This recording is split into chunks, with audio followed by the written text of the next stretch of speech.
श्रीमद् भगवद गीता अध्याय 9 राजविद्या राजगुह्य योग। सृष्टि का मूल कारण।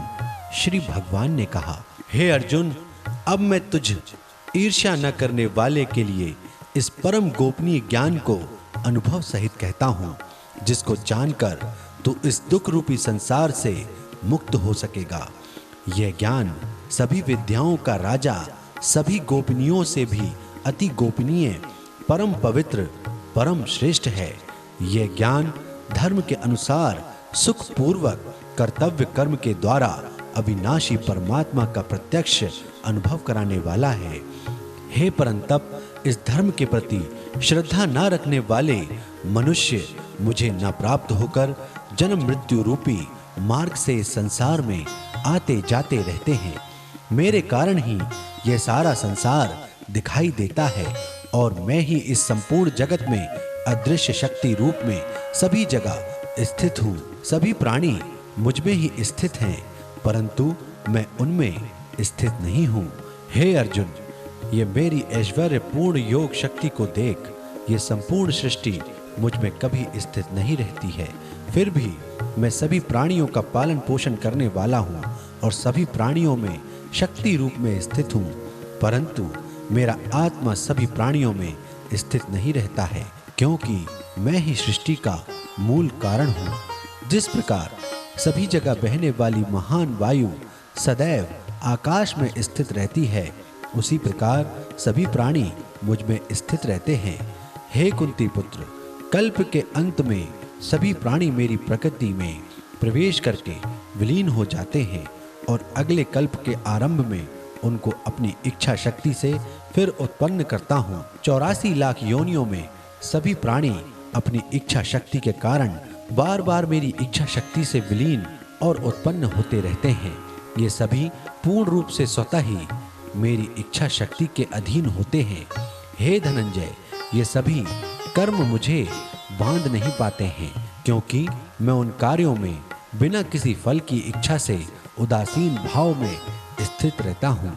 हे कुंती पुत्र, मेरी अध्यक्षता में है मेरी भौतिक प्रकृति सभी चर तथा अचर जीव उत्पन्न और विनिष्ट करती रहती है। इसी कारण से यह संसार परिवर्तनशील है। मूर्ख मनुष्य मुझे अपने ही समान निकृष्ट शरीर आधार वाला समझते हैं, इसलिए वे सभी जीवात्माओं का परम ईश्वर वाले मेरे स्वभाव को नहीं समझ पाते हैं। ऐसे मनुष्य कभी न पूर्ण होने वाली आशा में, कभी न पूर्ण होने वाले कर्मों में और कभी न प्राप्त होने वाले ज्ञान में विशेष रूप से मोहग्रस्त हुए मेरी मोहने वाली भौतिक प्रकृति की ओर आकृष्ट होकर निश्चित रूप से राक्षसी वृत्ति और आसुरी स्वभाव धारण किए रहते हैं। हे प्रथापुत्र, मोह से मुक्त हुए महापुरुष देवीय स्वभाव को धारण करके मेरी शरण ग्रहण करते हैं और मुझको सभी जीवात्माओं का उद्गम जानकर अनन्य भाव से मुझ अविनाशी का स्मरण करते हैं।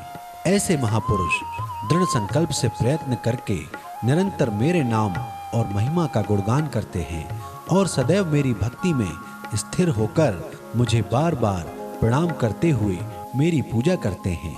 कुछ मनुष्य ज्ञान के अनुशीलन द्वारा यज्ञ करके, कुछ मनुष्य मुझे एक ही तत्व जानकर, कुछ मनुष्य अलग अलग तत्व जानकर अनेक विधियों से निश्चित रूप से मेरे विश्व स्वरूप की ही पूजा करते हैं। सर्वत्र व्याप्त भगवान के स्वरूप का वर्णन। हे अर्जुन, मैं ही वैदिक कर्मकांड को करने वाला हूँ, मैं ही यज्ञ हूँ, मैं ही पितरों को दिए जाने वाला तर्पण हूँ, मैं ही जड़ी बूटी रूप में औषधि हूँ, मैं ही मंत्र हूँ, मैं ही घृत हूँ, मैं ही अग्नि हूँ और मैं ही हवन में दी जाने वाली आहुति हूँ। इस संपूर्ण ब्रह्मांड का मैं ही पालन करने वाला पिता हूँ, मैं ही उत्पन्न करने वाली माता हूँ, मैं ही मूल स्रोत दादा हूँ, मैं ही इसे धारण करने वाला हूँ, मैं ही पवित्र करने वाला ओमकार शब्द से जानने योग्य हूँ, मैं ही ऋग्वेद, सामवेद और यजुर्वेद हूँ, मैं ही सभी प्राप्त होने वाले परम लक्ष्य हूँ, मैं ही सभी का भरण पोषण करने वाला हूँ, मैं ही सभी का स्वामी हूँ, मैं ही सभी के अच्छे बुरे कर्मों को देखने वाला हूँ, मैं ही सभी का परम धाम हूँ, मैं ही सभी की शरण स्थली हूँ। मैं ही सभी से प्रेम करने वाला घनिष्ठ मित्र हूँ। मैं ही सृष्टि को उत्पन्न करने वाला हूँ। मैं ही सृष्टि का संहार करने वाला हूँ। मैं ही सभी का स्थिर आधार हूँ। मैं ही सभी को आश्रय देने वाला हूँ और मैं ही सभी का अविनाशी कारण हूँ। हे अर्जुन, मैं ही सूर्य रूप में तप कर जल को भाप रूप में रोक कर बारिश रूप में उत्पन्न होता हूँ। मैं ही निश्चित रूप में अमर तत्व हूँ। मैं ही मृत्यु तत्व हूँ। मैं ही सत्य रूप में तत्व हूँ और मैं ही असत्य रूप में पदार्थ हूँ। जो मनुष्य तीनों वेदों के अनुसार यज्ञों के द्वारा मेरी पूजा करके सभी पापों से पवित्र होकर सोम रस को पीने वालों के स्वर्ग लोकों की प्राप्ति के लिए प्रार्थना करते हैं, वह मनुष्य अपने पुण्यों के फल स्वरूप इंद्रलोक में जन्म को प्राप्त होकर स्वर्ग में देवी देवताओं वाले सुखों को भोगते हैं।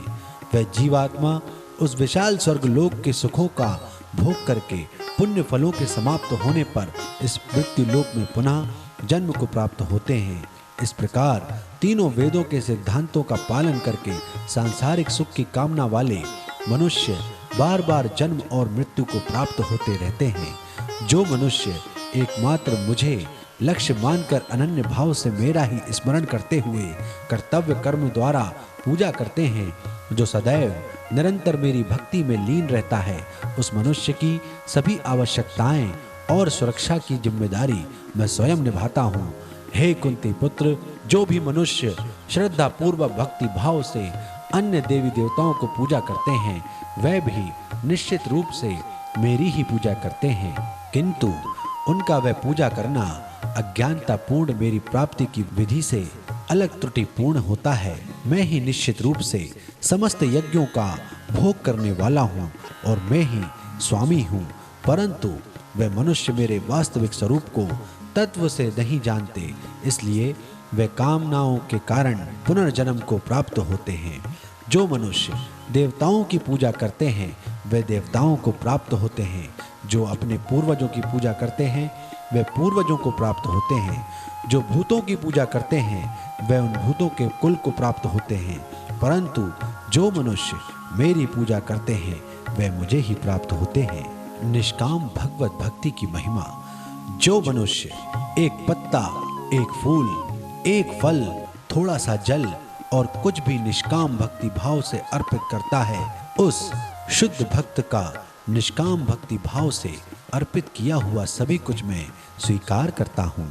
हे कुंती पुत्र, तू जो भी कर्म करता है, जो भी खाता है और जो भी हवन करता है, जो भी दान देता है और जो भी तपस्या करता है, उस सभी को मुझे समर्पित करते हुए कर। इस प्रकार तू समस्त अच्छे और बुरे कर्मों के फलों के बंधन से मुक्त हो जाएगा और मन से सभी सांसारिक कर्मों को त्याग कर मन को परमात्मा में स्थिर करके विशेष रूप से मुक्त होकर मुझे ही प्राप्त होगा। मैं सभी प्राणियों में समान रूप से स्थित हूँ।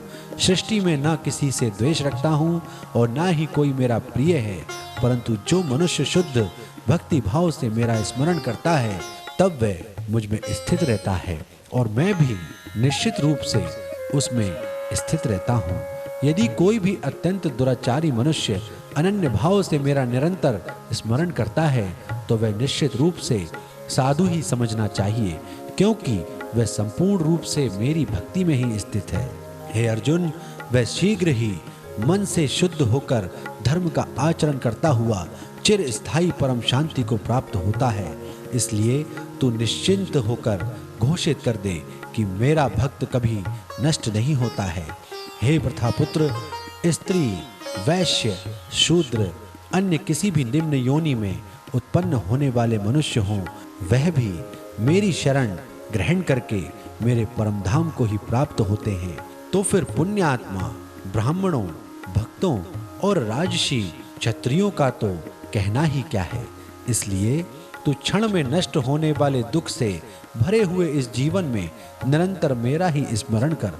हे अर्जुन, तू मुझ में ही मन को स्थिर कर, मेरा ही भक्त बन, मेरी ही पूजा कर और मुझे ही प्रणाम कर। इस प्रकार अपने मन को मुझ परमात्मा में पूर्ण रूप से स्थिर करके मेरी शरण होकर तू निश्चित रूप से मुझे ही प्राप्त होगा। इस प्रकार उपनिषद ब्रह्म विद्या तथा योग शास्त्र रूप श्रीमद् भगवद गीता के श्री कृष्ण अर्जुन संवाद में राज विद्या योग नाम का 9वां अध्याय संपूर्ण हुआ। जय श्री कृष्ण।